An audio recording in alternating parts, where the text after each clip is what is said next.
नमस्कार दोस्तों, ज्ञान सिंधु कोचिंग क्लासेस में स्वागत है आपका। आज कक्षा 12 का केमिस्ट्री का मॉडल पेपर करते हैं। ये पेपर जो है किसी कॉलेज का है, बच्चे ने व्हाट्सएप पे सेंड किया था, उसी को हम करा रहे हैं। पेपर हमने नहीं बनाया है, ये किसी बच्चे ने सेंड किया था व्हाट्सएप पे। इसी टाइप का आपका मॉडल पेपर आएगा हाफ ईयरली एग्जाम में कक्षा 12 का केमिस्ट्री का। तो सभी लोग जल्दी से आ जाइए, एक बार शेयर कर दीजिए। गुड इवनिंग सभी को। इस पेपर को हम देख लेते हैं क्या है। ऑब्जेक्टिव क्वेश्चन जितने हैं वो तो हम सॉल्व कर लेते हैं, बाकी जो पेपर हैं उसको आप देख लेना। समय आपके पास 3 घंटे का इसमें 3 घंटे का पेपर होगा, लेकिन इसमें 2 ही घंटे लिखा है बाई मिस्टेक। पता नहीं कॉलेज वाले अपने हिसाब से बनाए हैं, लेकिन आपको पेपर 3 घंटे का ही रहेगा। पूर्णांक आपका 70 का ही रहेगा। तो सभी लोग जल्दी से आ जाइए, फिर एक बार शेयर कर दीजिए, फिर स्टार्ट कर देते हैं। गुड इवनिंग सभी को।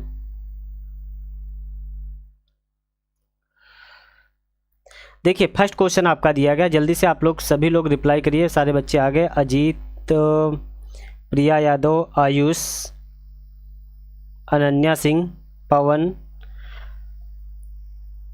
ठीक है। Good evening Rajput. चलिए देखिए फर्स्ट क्वेश्चन का आंसर रिप्लाई करिए जल्दी से। 180 ग्राम जल के कितने मोल होंगे? ठीक है, जल के कितने मोल होंगे? तो जल्दी से क्वेश्चन बताइए। 80 ग्राम जल में जल के कितने मोल होंगे? ठीक है, तो मोलों की संख्या हम यहाँ पर फार्मूला लिख दे रहे हैं। मोलों की संख्या बराबर आपका सूत्र क्या होता है? दिया गया भार बटे अनुभार। ठीक, ऐसे लिख देते हैं, भार बटे अणुभार। ठीक, तो इसका भार कितना होता है? जल का अणुभार कितना होता है? 18, क्योंकि 16 उसका H2O होता है ना। तो जल का यहाँ पे लिख देते हैं, जल का अणुभार कितना हो जाएगा? 18 ग्राम। और इसका भार कितना दिया गया है? 180। भार कितना दिया गया है? 80। तो मोलों की संख्या क्या हो जाएगी? मोलों की संख्या 180 बटे 18। ठीक, तो कितना आंसर आएगा? 10 मोल। किन किन बच्चों का आंसर सही आया देखते हैं। 10 मोल।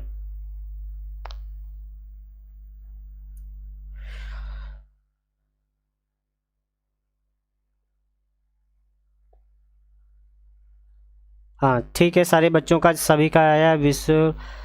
विशाल का ठीक है। 10 सभी बच्चों का ठीक है। 2 का सेकेंड नंबर बताइए, 2 का आंसर क्या होगा? एक क्रिस्टलीय ठोस में होती हैं। ठीक है, दीर्घ परास्कोट, लघु परास्कोट, अनिश्चित व्यवस्था या उपयुक्त में से कोई नहीं। जल्दी से रिप्लाई करिए आंसर। सेकेंड का आंसर जल्दी से। सेकेंड का, एक क्रिस्टलीय ठोस में होती है क्या? देखो क्रिस्टलीय ठोस में जो है अवयवी और कणों की जो है कृत्रिम व्यवस्था, मतलब विस्तृत क्षेत्र में एक निश्चित एवं नियत व्यवस्था होती है। ठीक है, निश्चित एवं नियत मतलब क्या होगी? दीर्घ परास्कोटी। दीर्घ परास्कोटी फर्स्ट। 2 का ए ऑप्शन सही है। ए, हाँ 2 का ए। सभी बच्चों का आंसर सही आया 2 का ए।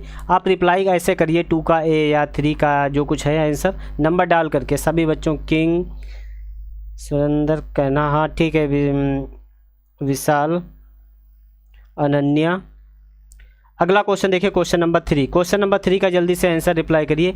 उस विलयन की मोलरता क्या होगी जिसमें 5 ग्राम जो आपका लिखा है NaOH 150 ml अब या क्या विलयन में घुल जाता है।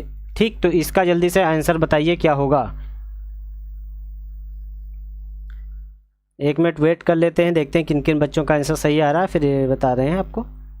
देखिए विलयन का आपका जो है द्रव्यमान कितना दिया गया है? 5 ग्राम। यहाँ पे लिख देते हैं विलेय का द्रव्यमान कितना दिया गया है? आपका 5 ग्राम दिया गया है। विलेय का जो है आणविक द्रव्यमान कितना है? आणविक द्रव्यमान, विलेय का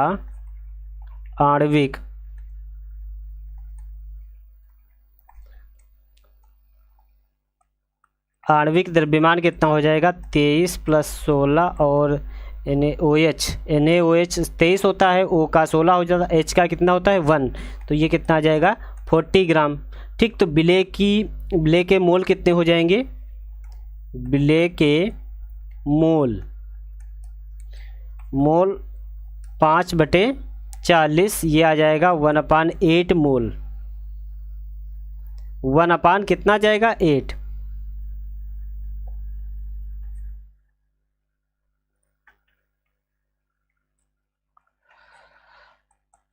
कुछ प्रॉब्लम आ रही है, 1 मिनट।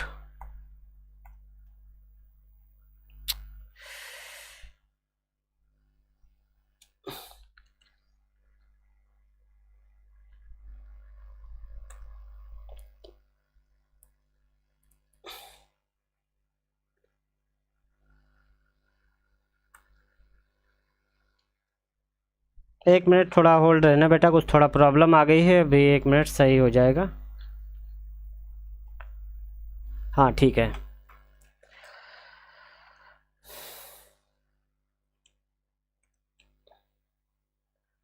पाँच बटे 40।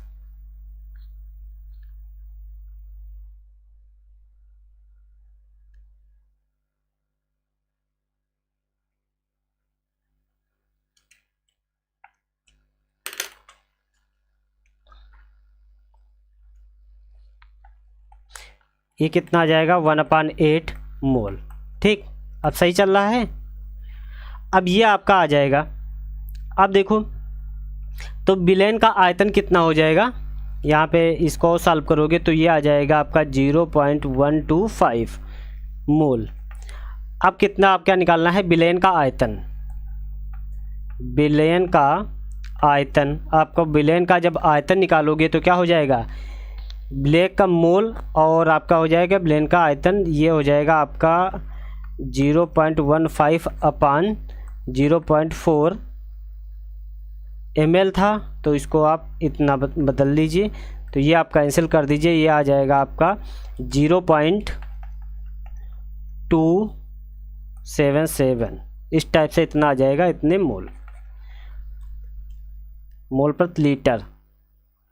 मोल प्रति लीटर तो आ जाएगा लीटर इनवर्स। ये देखिए ऑप्शन आपका कौन सा मिल रहा है? 2.77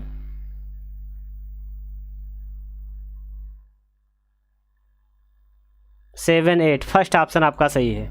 ठीक है, मोल प्रति लीटर 78 हो जाएगा इतना लगभग। फर्स्ट ऑप्शन आपका सही है। ठीक है, आवाज़ आ रही है सभी को? किसी के वॉइस प्रॉब्लम है क्या? हाँ, A is the right answer. Ankit Yadav ji आ रहा? ठीक है। क्वेश्चन नंबर आप देखिए 4। निम्न में से कौन सा मोलर चालकता का मात्रक है? ठीक, तो मोलर चालकता का मात्रक जल्दी से बताइए। मोलर चालकता का मात्रक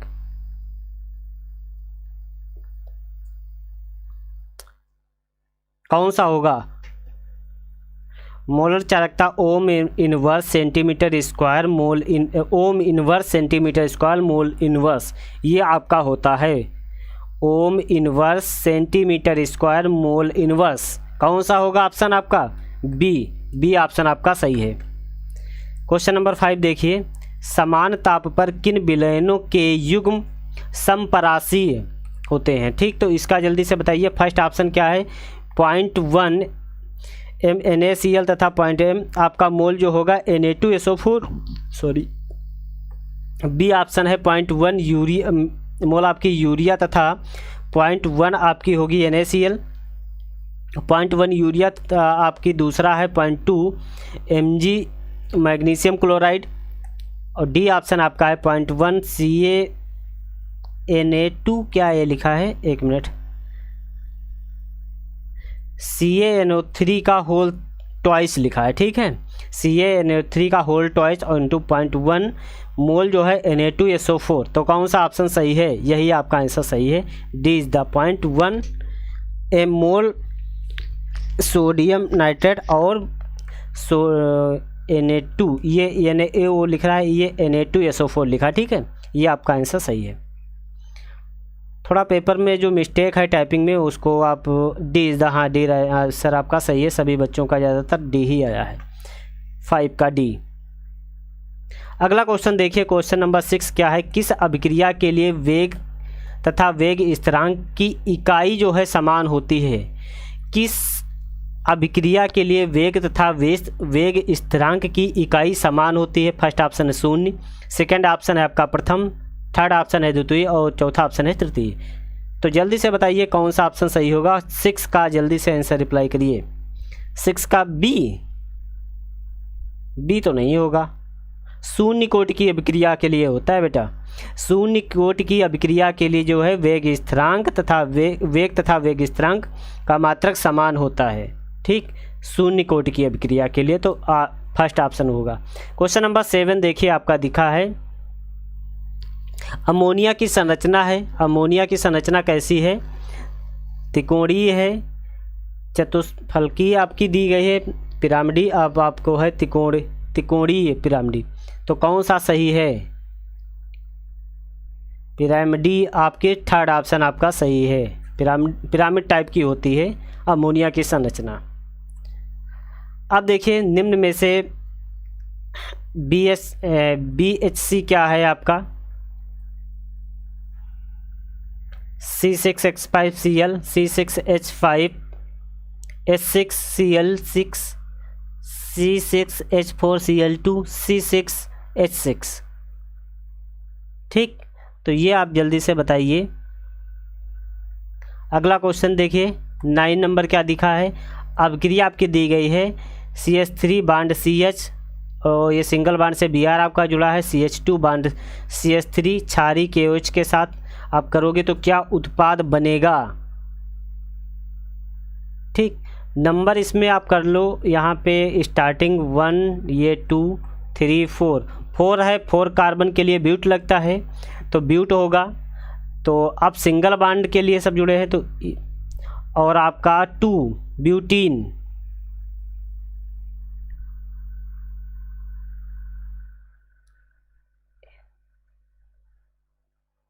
ठीक, कौन सा ऑप्शन होगा? प्रोपेन तो होगा नहीं, ब्यूटीन या ब्यूटेन या आपका ब्यूटेन, लेकिन 2 होगा ना सिंगल बांड, तो थर्ड आपका ऑप्शन सही हो जाएगा। क्वेश्चन नंबर 10 देखिए आपका, CuSO4 कॉपर सल्फेट को आपको है एल्युमिनियम बोतल में रखा जाता है तो क्या होता है? कॉपर अपचयित हो जाता है, Cu++2 अपचयित हो जाता है, या Al एल्युमिनियम अपचयित हो जाता है, CuSO4 अपघटित हो जाता है। क्या होगा? जब इसको कॉपर सल्फेट को आप जो है को एल्युमिनियम की बोतल में रखोगे तो एल्युमिनियम अपचयित हो जाएगा। ठीक, सी वाला पार्ट सही है आपका। क्या होगा? एल्युमिनियम जो है आपका अपचयित हो जाता है।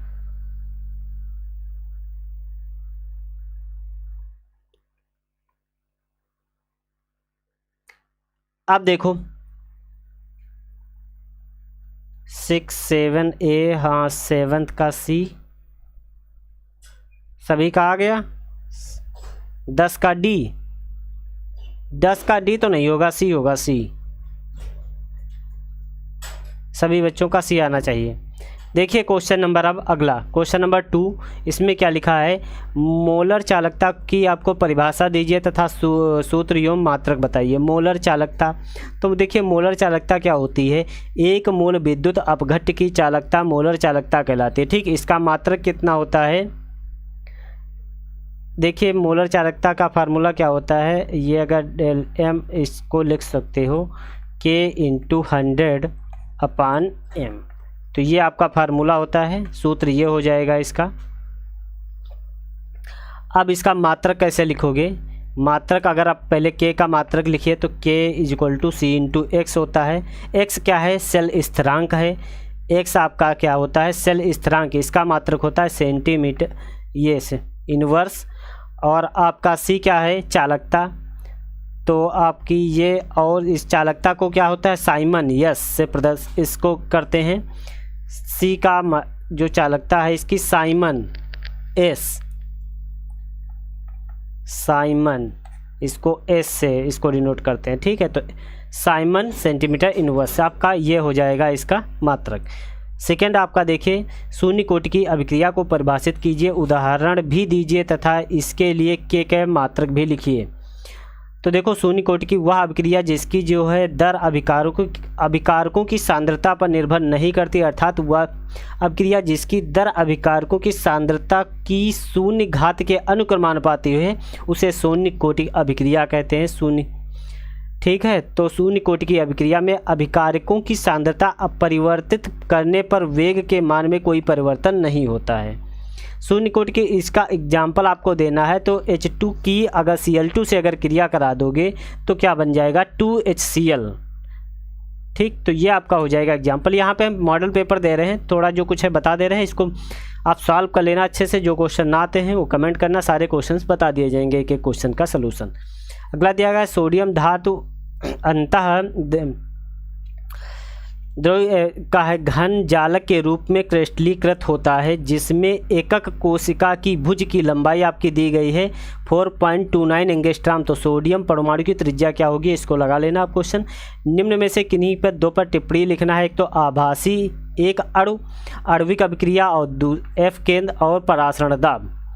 क्वेश्चन नंबर आपका 6 दिया गया है 8 क्या ग्राम आपका दिया गया है। ये सोडियम NaOH 150 मिली बिलेन में घुला है तो बिलेन की आपकी है मोलरता ज्ञात करनी है। राउल्ट के नियम को परिभाषित कीजिए था सीमाएं आपको लिखना है। और आपका दिया गया है प्रथम कोटि की अभिक्रिया के मुख्य दो मुख्य लक्षण लिखना है। यदि प्रथम कोटि की अभिक्रिया में 40 सेकंड में पदार्थ प्रारंभिक सांद्रता का आधा रह जाता है तो वेग स्थिरांक की गणना वैज्ञानिक संकेतों में करना है आपको। क्वेश्चन नंबर आपका 9 दिया गया है हैबर विधि द्वारा अमोनिया के निर्माण की अभिक्रिया लिखिए तथा रेखा चित्र प्रदर्शित कीजिए और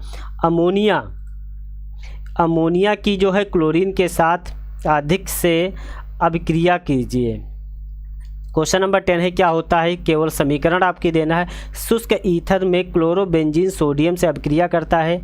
खा पार्ट आपका दिया गया है एथिल ब्रोमाइड सिल्वर साइनामाइड से अभिक्रिया करता है। और गा आपका दिया गया है question ethyl bromide silver acetate से अभिक्रिया करता है। ये आप कर लेना। IPSC आपका नामकरण इनके करने हैं, ठीक है। ये आपका कर लेना, इसको नहीं आता है तो बता देना। सेक्शन C देखिए, ये आपका क्वेश्चन दिया गया K = आपको दिया गया है 2.303/T log 10 A/A-x समीकरण की व्युत्पत्ति कीजिए आपको।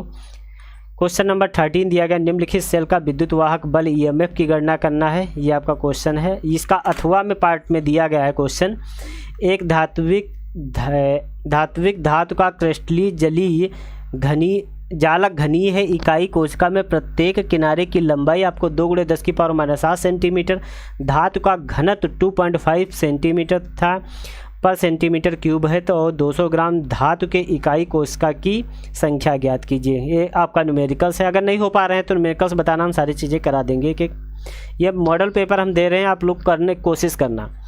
मोल प्रभाज को परिभाषित कर दिए। इथिलीन ग्लाइकाल के आपको है मोल प्रभाज की गणना कीजिए। जलीय विलयन में इथिलीन ग्लाइकाल का 20% द्रव्यमान उपस्थित है। 15 नंबर क्वेश्चन है सिद्ध कीजिए प्रथम कोटि की अभिक्रिया 99.9% अभिक्रिया पूर्ण होने में लगा समय अर्ध आयुकाल का 10 गुना होता है।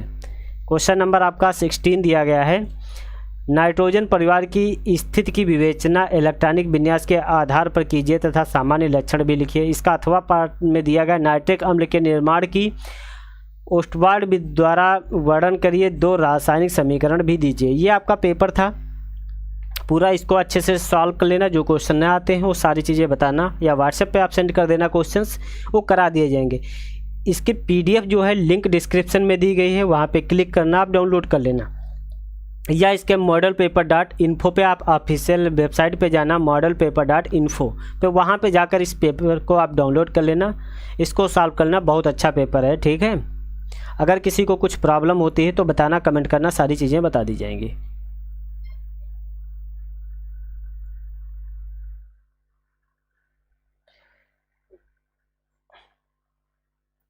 Okay, thank you. हाँ मैथ पढ़ाते हैं बेटा। मैथ का भी आपका पेपर तो हमने करा दिया और मैथ के पेपर दे देंगे। सुजल